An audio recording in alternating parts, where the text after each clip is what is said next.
Filipino Online Professional Services Cooperative is because I believe that it is a cooperative that all Filipino online professionals own, control, and manage. So, the reason kaya po ako sumali sa FOPSCo, kailangan natin ng isang sistema at isang samahan na makakatulong sa bawat isa. This cooperative is a group na pwede silang sumama para mas magabayan sila sa kanilang freelancing journey. Ako sumali dihan sa FOPSCo kasi para makabulig ako sa ato kapwa mga freelancers, and ito talaga ang passion and my mission. I joined FOPSCo kasi for me, lahat ng ginagawa ko sa FOPSCo is a privilege ko siya tinitignan eh. Kasi once in a lifetime in history na bigyan ka ng chance na mag-contribute. Stepping stone na rin to para maabot yung goal ko. The vision of the organization aligns with my personal vision, which is to develop and nurture an organization within Zamboanga City that provides much needed support for our online workers. I joined FOPSCo because the people I've met have the same values, vision, and mission as mine, and that is to provide assistance to those who would like to jumpstart their career as a freelancer. One of the reasons why I joined FOPSCo is because, so as a freelancer, I think it's important for us to have access to training, whether free or paid.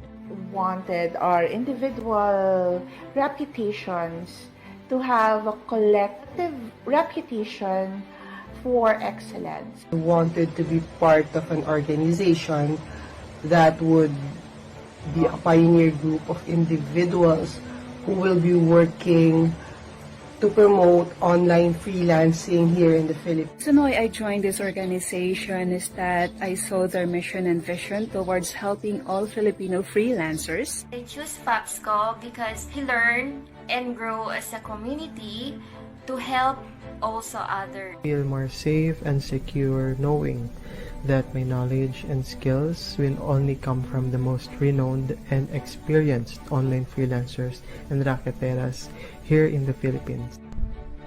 I joined FOPSCo because I saw the potential growth is not just reaching one's goals and being successful, but there is camaraderie. I am very inspired with their achievements and advocacy in promoting and helping Filipino freelancers. Want to learn FOPSCo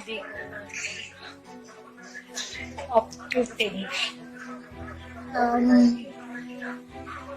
Number one, I want to help freelancers to get a job. And number two, I want to learn more from you. I hope that here we will all grow together. We grow together.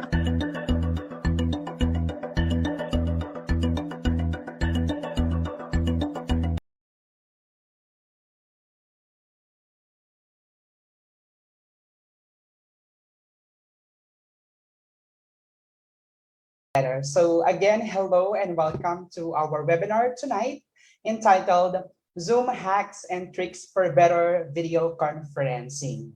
Of course, this particular webinar is for our FOPSCo members, DICT graduates, and aspirant freelancers who want to upskill, explore, and acquire new skills when it comes to online professional industry.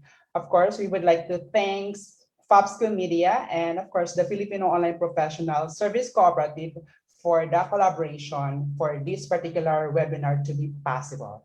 And of course,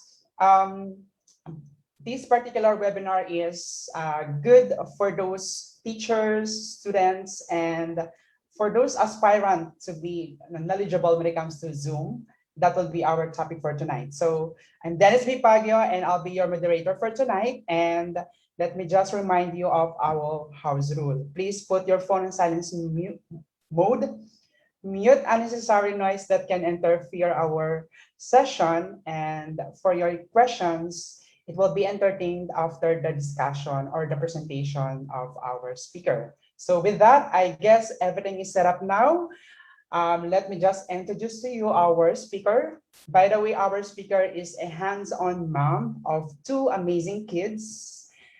She is also a certified plantita mommy and of course a work from home mom. Our speaker is also a graduate of Bachelor of Science in Chemical Engineering at Batangas State University. And of course, before she decided to become a full-time mom, she was a quality analyst and quality control analyst in a manufacturing company. Currently, she is working with a client specifically for a social media management and graphics design. She is also part of FOPSCo Academy and FOPSCo Media. And with that, that has something to do with the topic that she is going to share tonight. So with that, without further ado, please help me welcome Miss Sydney Vanessa Datu. Hi Sydney, magandang gabi sa'yo. Welcome, welcome. Yes, Sir Dennis, thank you po. Thank you po sa inyong pag-introduce sa akin at magandang gabi po sa inyong lahat. Welcome po ulit sa FOPSCo Academy. It's my honor po to be this night's presenter. Kaya naman po, first, I want to say my super thank you po sa FOPSCo for this opportunity. Especially po kay Miss Angelique, Sir Dennis, kay CJ, and to my virtual friends, Rose and Aterona, for motivating me to do this sharing. I hope also po sa mga nanonood ay may matutunan kayo sa akin tonight. And magsusorry na din ako if may marinig kayong background noise on my end because I have my kids around here. And let me know if that's too disturbing. Thank you po. So, welcome and thank you, Miss Sydney. So, yes. Napapanahon yung topic mo because this particular topic are for those people that actually uses Zoom for their daily video communication sa kanilang mga boss, sa kanilang mga team, and of course, teacher and students as well. Okay. But balita ko maraming mga hacks and tricks na ibebet na i-share mo sa amin ngayong gabi. So, yes. Go for it. Ms. Sydney, take the floor. Go ahead. Yes, sir. Okay, let me share my screen. Ayan. Can you see it na po?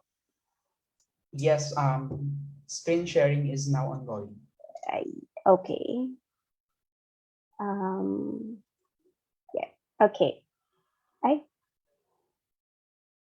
Wait. Oh. Yeah. Okay, so habang nagsa-setup si Sydney, for those FB Live viewers that are watching right now, you may type in or if you have any questions, chat or comment nyo lang sa ating page or sa mismong video ng ating live sa Facebook. Okay. Go ahead. Can you see my screen now, sir? Yes, Ms. Sydney. Yes, okay. Okay, so let's start na po. Our topic po for tonight is Zoom hacks and tricks for better video conferencing. So, why Zoom? Why about Zoom po yung isa-share ko ngayon sa inyo? It is because I noticed that some people that I've encountered here in Zoom keeps telling that I'm sorry, I'm not that techy. But don't get me wrong, I'm not techy too. But I came up with this to help them in their next Zoom meeting experience. So again, why Zoom? It is because Zoom is a very in-demand tool today. And because of work from home setup, online classes, and also for online marketers and influencers in terms of engaging their audiences via live streaming. Like us, ginagamit po namin ang Zoom. So, these are the topics that I will going to discuss tonight. The Zoom features for free and pro account, the parts of the Zoom in-meeting dashboard, and the Zoom tips or tricks. So this is not in sequential order. That's why you have to tune in until we finish this episode. Thank you. The first one is about Zoom features. Actually, madaming plans si Zoom. Depende sa needs mo. Merong Zoom meetings, Zoom phone, Zoom video webinar, Zoom rooms, at Zoom United. As I've said, you need to choose based from your needs. And tonight, we'll focus on Zoom meetings, which is the most widely used video conferencing software. Yes, software si Zoom. Kaya you need to update it. And you will see it here. If you click the your profile picture in the Zoom, in your Zoom account, this will prompt in, and after that you can click the check updates, at kapag hindi kayo updated, this one will open and you just need to update and if updated naman kayo, ito naman yung mag-o-open. By the way, this screenshot is shot from the desktop or laptop client. You can access Zoom in 3 ways: via Zoom web portal or yung sa browser. Tapos ito ng desktop or laptop client app, and then yung third one is sa mobile app. I'm using the desktop app because of accessibility to features or the general settings. And if you use browser naman like Chrome, you will access it in their website. It is zoom.us or zoom.us, not zoom.com ha. Baka po malito kayo. Yun po, zoom.us. Pero beware po kasi if you use browser, it will eat up more of your computer RAM, and kaya po you need to close the other tabs so that it will smoothly run and at hindi maglalag yung inyong video connection. And also through Zoom web portal, you can access the more advanced setting, and while on mobile app naman, medyo limited lang yung settings na ma-access mo doon. And next is tip number 1. Ayan. You can join or attend a Zoom meeting or event even without internet connection using your mobile phone. Is it amazing? Wala nang lusot. Pero paano? How? Halimbawa, you're registered po in a certain webinar or online event. Di ba po may email na dadating sa'yo for the event confirmation, which also contains, ito po yun. Yan. Which also contains this one, the Zoom link, and this one. You'll notice po ito, yung mga numbers. Yan po yung, these are the numbers that you're going to use for dial-in so that you can still join Zoom meeting even without internet connection. And since yung nakalagay dito is US, you can browse for the Philippines dito sa link na to. Yan po. Next is, yun. Remember this po, for those na naka-free account like me, kapag po one-on-one meeting, ikaw plus yung ka-meeting mo, unlimited po yung meeting nyo, hindi po 40 minutes lang. Kasi minsan may nagsabi sa akin, sabi, ay, hindi pala tayo pwedeng mag-Zoom meeting kasi mag-e-end agad after 40 minutes. Parang hassle daw mag-send ulit ng link, like ganun. Pero kung dalawa lang po kayo, kahit up to 24 hours, pwede po yun. Hindi po siya mag-e-end after 40 minutes. Tapos, kapag naman po naka-pro plan, pwede kayong mag-host ng meeting or event up to 30 hours, up to 100 participants, at pwede pang mag-increase up to 1,000. Pero kagaya ng mga add-ons, like sa mga milk tea, may katumbas din po siyang price, yung pag-i-increase ng number ng participants. And also, kapag po pro plan ka, pwede ka nang mag-live streaming sa Facebook at YouTube. Dito nyo po yung makikita. And then, plus, kapag po naka-pro plan, you can have the access for the pro features for conducting, important pro features for conducting online events like webinars or workshop, such as polls, breakout rooms, registration, and attendance report. Why are this important po in conducting online events? Poll is important because it allows you, this one, if you can see this. Poll is important because it allows you to create a single or multiple choice polling question to interact with your participants. Kaya naman, it is useful for teachers to know if his students learned something in today's class, or it can be good as an icebreaker during a longer online event. Ginawa ko po yun, actually. Gumawa ko ng icebreaker using poll. And it can also serve as survey as well. You can create poll before the meeting or during the meeting as long as you're using a pro account or higher. And of course, you're the host of the meeting. Ayan, you can see it here po. And if you click it, this will prompt in.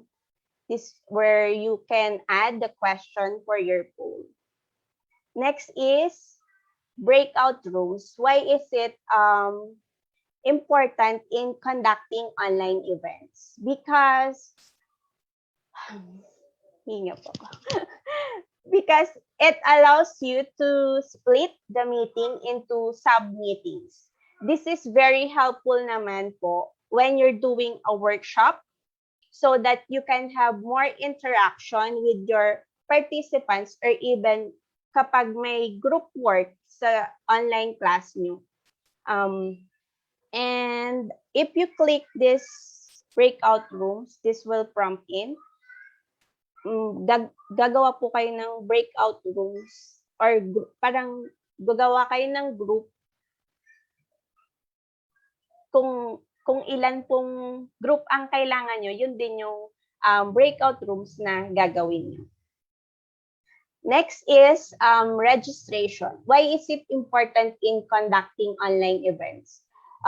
When you schedule po a meeting that requires registration, it allows you to get the information from your attendees like email address, name, and other custom questions. So you can manage your registrant and send confirmation emails, and after that, you can generate registration reports to know who are the people that registered.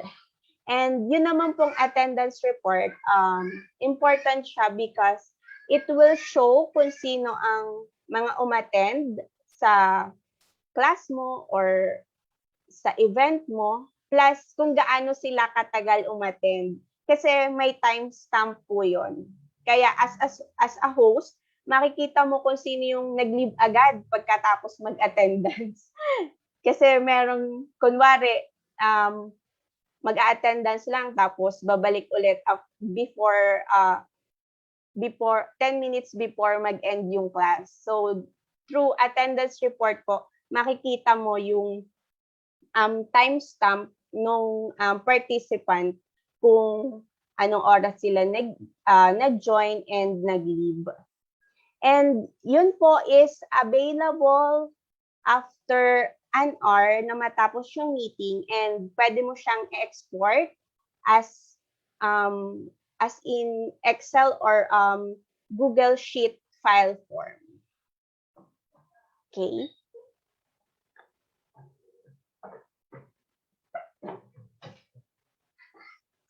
Next po is, we're going to look at the parts of Zoom in meeting. Ito na po yung Zoom in meeting dashboard. The first one is this green check icon in the upper left corner of the in-meeting dashboard. It contains the meeting information like Zoom link and other information about the meeting. So if your teammates or classmates ask, papasa naman ng link, ganon. Kapag may mga class, you can easily access it here and copy and send it to the one who's asking instead of waiting for the host to share it to them. You can also check this part in the general setting tab that stated automatically copy invite link once the meeting started so that you can easily send it to the one who's asking. Next is the view option in the upper right corner naman. This one is used for changing the video layout, speaker view. Mas malaki yung kapag speaker view, mas malaki yung video nung kung sino yung nagsasalita. Kapag naman gallery view, you can view up to 49 participants thumbnail image in a grid pattern. At ang pinaka-latest po ay yung immersive view. Ayan, this one po. Ayan po yung immersive view. This photo is credited to Miss Roche po pala. Immersive view allows the host to arrange video participants into a single virtual background. Yung this uplift the feeling of being together in a virtual space. Parang sama-sama pa rin or face-to-face pa din kayong nagmi-meeting kahit pero virtually pa rin. Ganon. Next po is about security. Zoom has a lot of privacy settings, and when not used correctly, people can get into your meeting room even if it's not their time and can get information that is supposed to be a confidential one and can disturb the meeting. And to avoid this, using waiting room is the safest privacy measure. Waiting room serve as your virtual reception area.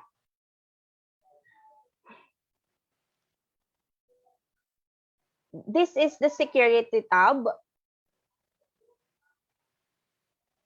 which contains the measure in case unwanted or spammy participants gets in the meeting and did Zoom bombing.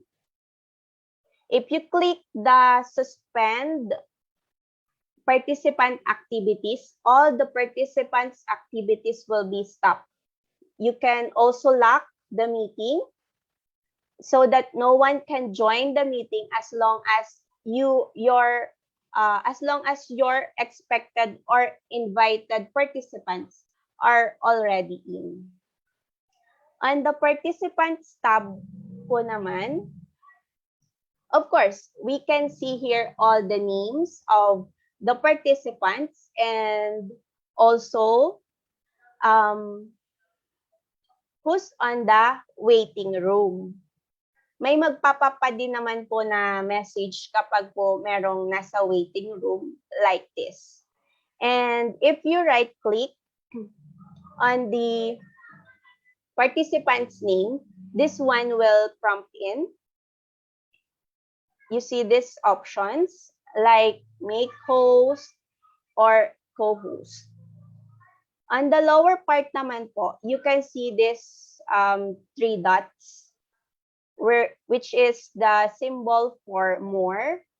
If you click this one will open and it will show some security details pa rin po ng Zoom. And you can find also the option here, like mute the participants upon entry and disable the chime or the sounds when someone is joining or leaving. Kasi minsan po, merong nagjo-join na malakas pa yung boses, kaya parang disturbing na siya, distracting. And meron din naman pong mabilis ma-out of focus kapag narinig yung chime or sound nung habang may nagjo-join sa meeting. So, you can use this so to lessen the distraction of the speaker or the participants as well. And you can do this po if you're the host or the co-host. And tapos po, you can see here this arrow up, small arrow up. It's the shortcut. Oh, this one will open if you click it, but you can also see it here. And this is used po para po mabilis nyong ma-invite yung mga nasa contact list nyo and also yung mga nasa Zoom rooms, at pwede nyo din pong i-send yung invite via email. Then, we're going na po sa chat. As the name implies, you can chat the participant directly or privately, or your message can be seen by everyone. You can even send files galing sa mga cloud storage devices like Dropbox, Google Drive, and others. And the three dots here, the three dots button here serve as chat setting naman on how the participant can chat with other participants or hosts. But you can also find the more advanced chat setting here.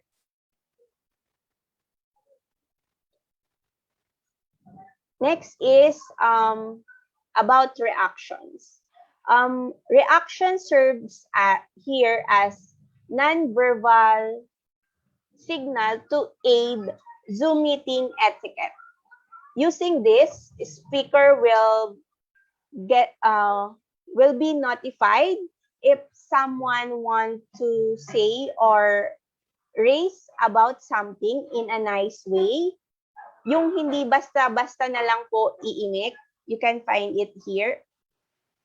Yung hindi basta-basta na lang iimik, tapos sabay-sabay po na magsasalita.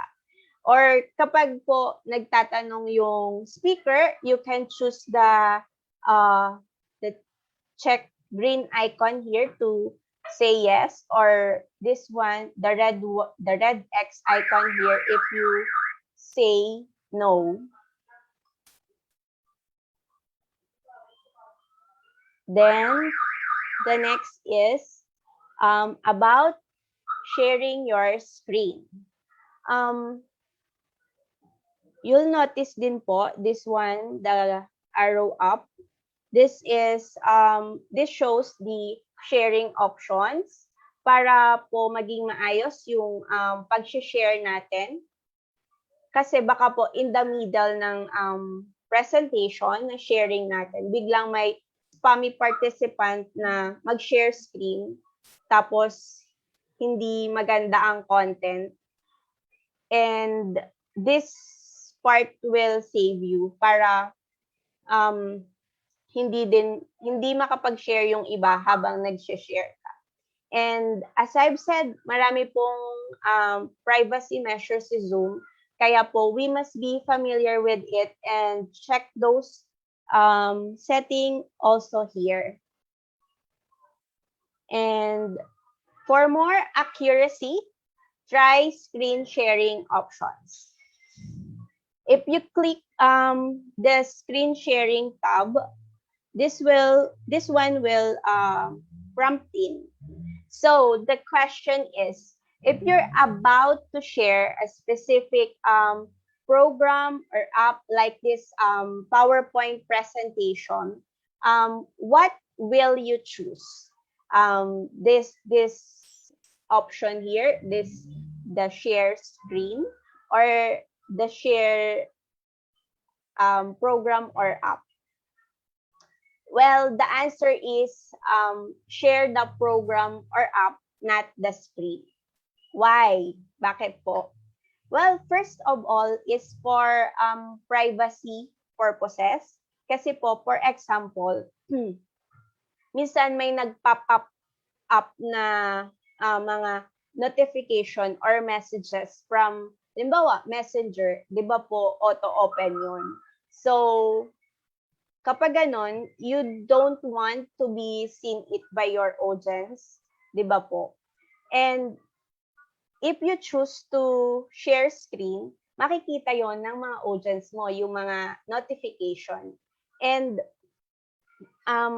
kapag naman po, share nyo lang yung screen, screen or program na or app na gagamitin nyo during the presentation, and naglipat kayo ng ibang window, hindi po makikita ng audience nyo na naglipat kayo because the screen will be paused. And also, another reason po is para po if you choose to share only the app or program that you're gonna use to present, it will eat up less of your RAM, computer RAM, and it will not cause your computer to crash. Ayun po. Pero kailan po pipiliin yung share screen option?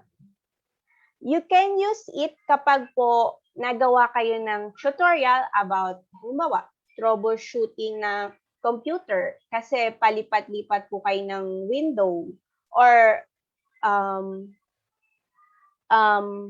you're showing the entire process in your laptop, kaya you will use the share screen option. In short, kapag po gagamitin niyo yung share screen option, you will open several apps or program or browser while presenting. Next one po is whiteboard. Whiteboard naman po is, I think, very useful po siya for teachers, especially, I think, kapag math subject. And then, the iPhone or the iPad is used if you want to share content from your cell phone in mobile view. Next is the advanced. In advanced tab, you will see here that you can use your PowerPoint presentation as your virtual background. Ito po yung itsura niya. You can see that my video is my background, but you can also put it here. There's an option to put your video there. And then next is this one, the share the portion of your screen. You can see this rectangular green box. This part is the one that is only being seen by your audience. And you'll notice as you move the green rectangular box, it will turn to orange. It means the screen is paused. Minsan yan po yung problem na nai-encounter ng mga nagpe-present. Accidentally, namumove nila yung green box, kaya po napo-pause nila yung screen. And then, kapag next slide na sila, hindi nalipat yung slides on the audience end. And kaya po, we must be, kailangan natin pansinin yung color. If it's orange, naka-pause po yun. Pag green, then go, nakikita ng audience natin or participants yung ating screen. Next one po is, you can also share from your cloud-based tools para less hassle sa pagda-download, especially yung mga malalaking files. Next po is the audio tab. We must learn how to manage the background noise, as I've said kanina. Para po mas malinaw tayong marinig ng ating kausap and also hindi maka-distract or disturb sa ibang nasa meeting. If you click the audio tab, this will prompt in and you can choose here your desired source of microphone and speaker, and you can even test them. You can also switch to phone audio kasi yung mga mobile phones, mas mataas ang noise cancelling features nila kaysa sa mga computer or laptop natin. And kaya minsan mas okay sila talagang gamitin. Tapos you can also enable leave computer audio kapag you're using two devices when in Zoom to avoid feedback or yung nag-e-echo na sound. Kasi kahit nakamute ka na and then you're using two devices, mag-feedback at mag-feedback pa din yun. And para maiwasan yun, you enable this one, leave computer audio. And as I have said, dito po sa audio tab, makikita ang pagmamanage ng background noise. And you can see it here. You will be the one to choose which one is applicable to you in suppressing the background noise and canceling the echo. Other than this, you can add an extra layer of noise cancelling feature like yung mga app na Crisp, and also may mga headset din na may noise cancelling feature as well. And next one is the video tab. You can see here, if you click here, you will see here the video options to choose your camera source and other video settings. And here, you can use filters like a pro for Zoom video conferencing. Look at my photo, sorry, if you can see my photo here. This is the proof that there's a lot you can do to have a pro video image during your Zoom meeting. Look at my photo here. On the left side is my true haggard face. But after using Zoom filters and effects, the result is here on the right side. Bye-bye, haggardness. And ginawa ko tong shot na to is puyat ako noon. And kaya naman, for those nagagamit ng Zoom, no excuse na para hindi maging professional looking ka sa meeting. kahit no suklay or ligo pa yan or lipstick, si Zoom na bahala sa'yo. Ayan. Next naman, ito is, ayan.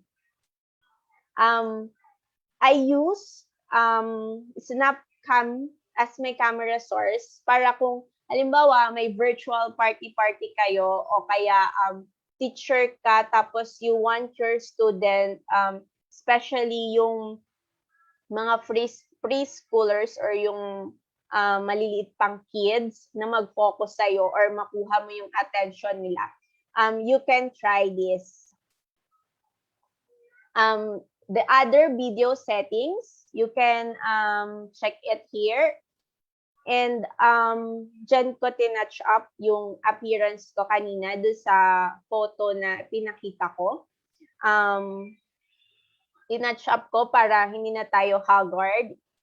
Para kahit haggard tayo in person, looking good naman tayo sa Zoom.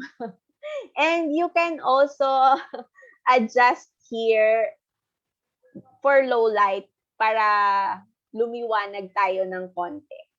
Dito mo din makikita, mako-control yung mga video, if you want your video to turn off while joining the meeting, and you can explore other video settings here so that you can have a good and professional looking video during your meetings.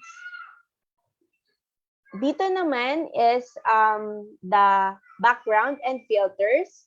Like what I'm using here, I'm using this one as my virtual background para naman kahit messy yung environment mo or madaming tao sa likodan mo, professional looking pa din yung makikita sa'yo ng ka-meeting mo or ng students mo.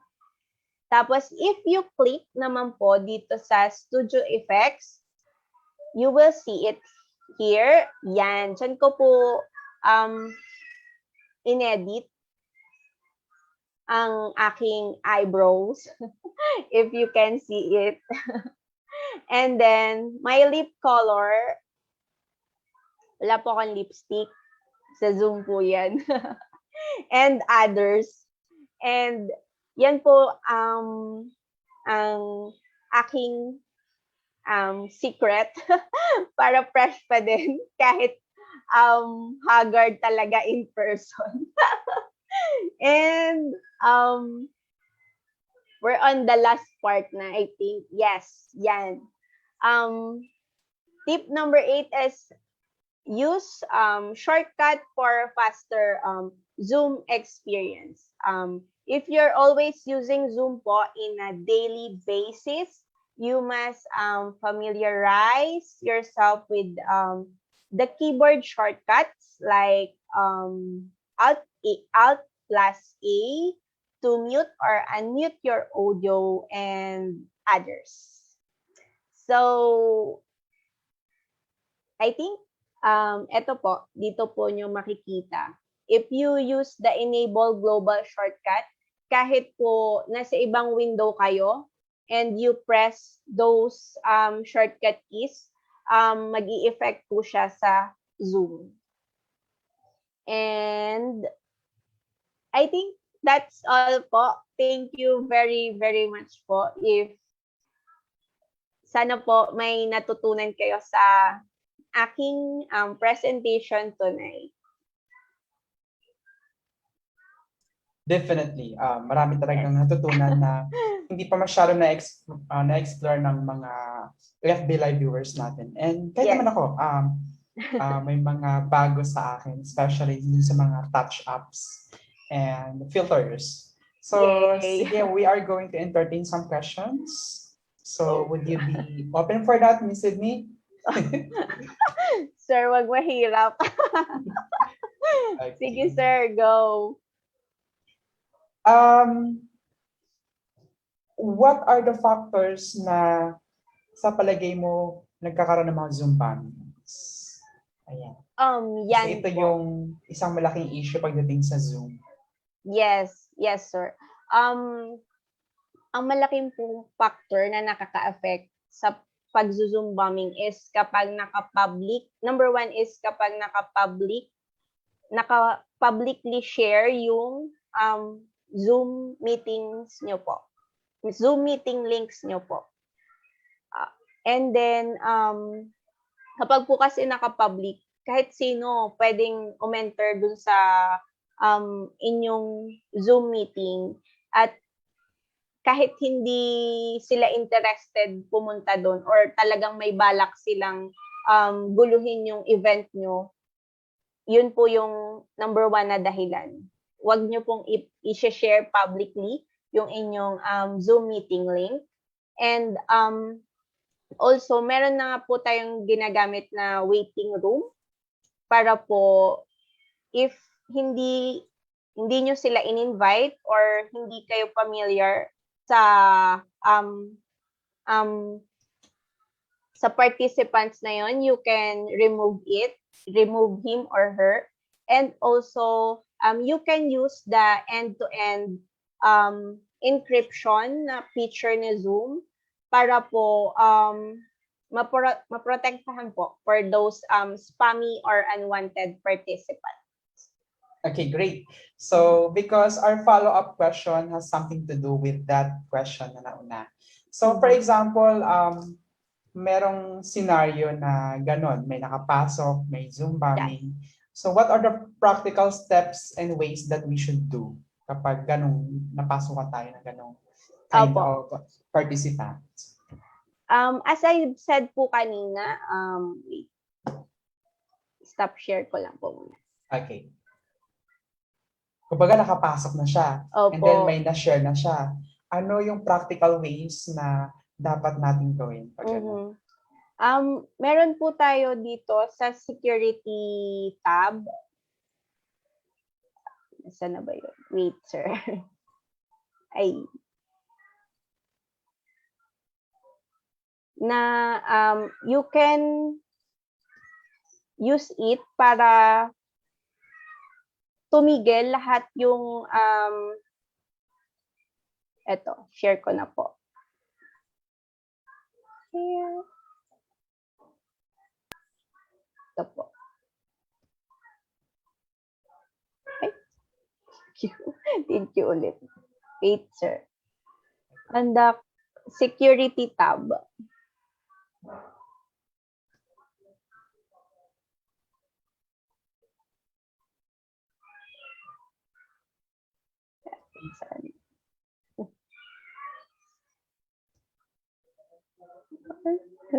Wait lang, sir.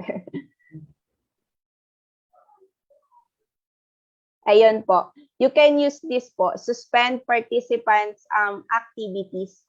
Para po lahat ng activity ng participants, especially nung spammy participant, titigil po siya.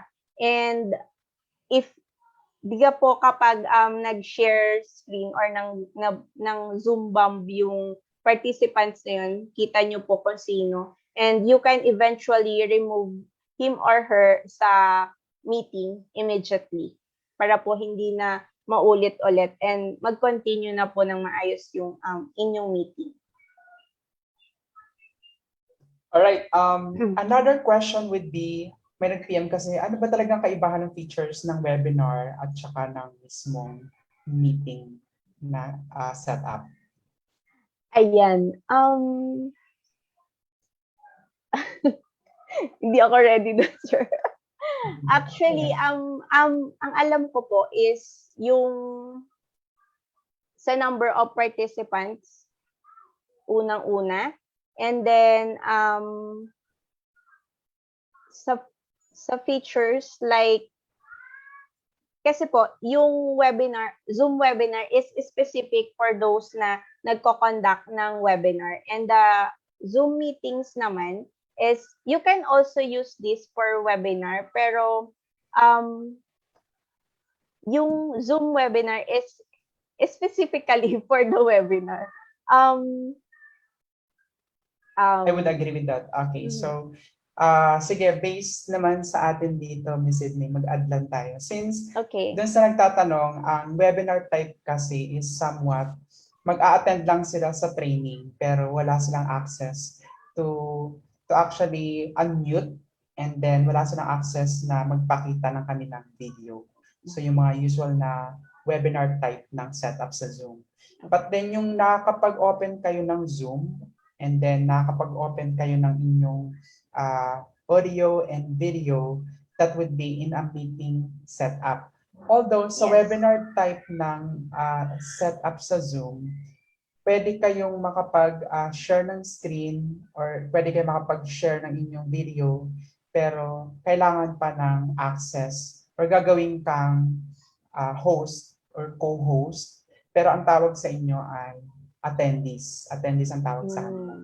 Pag dito naman sa mismong meeting, yung host pa rin, pero ang tawag sa mga uma-attend, participants. Okay, so in-add lang natin, Ms. Sydney. Yes, okay. Thank you, sir.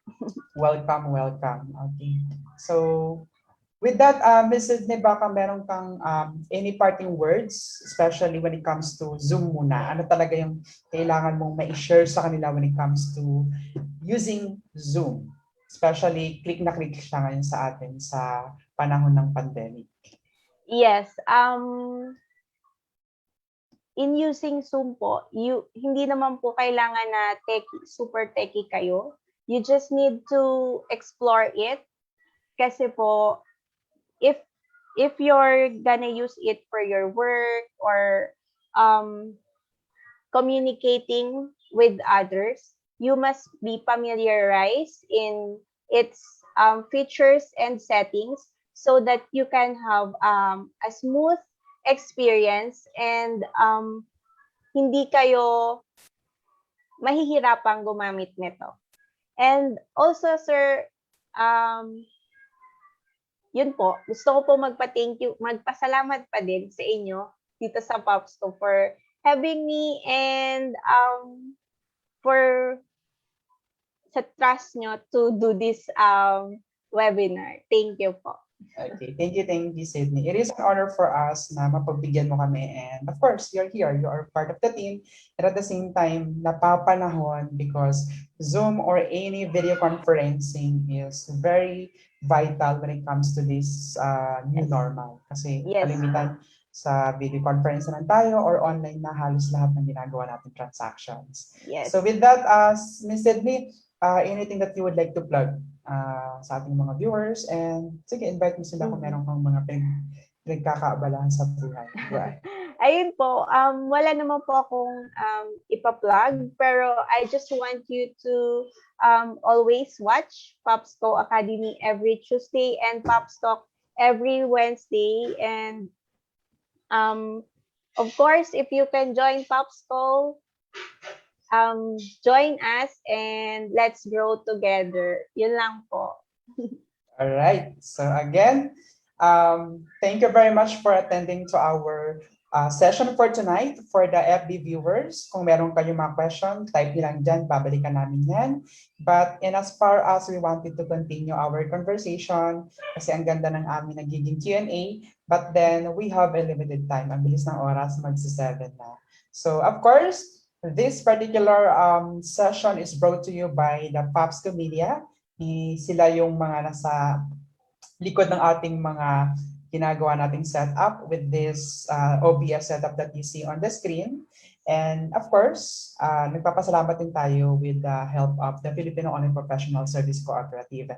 And with that, please don't forget to subscribe and i-like nyo yung ating notification bell na rin. I-click natin yan para we are updated with the upcoming webinar that we are going to do. And if you think na this has value with you, paki-share na rin. And of course, with this particular sessions that we have, we are reminding you all the time that here in FOPSCo, we grow together. Good evening and have a great night ahead. I hope that here we will all grow together. We grow together.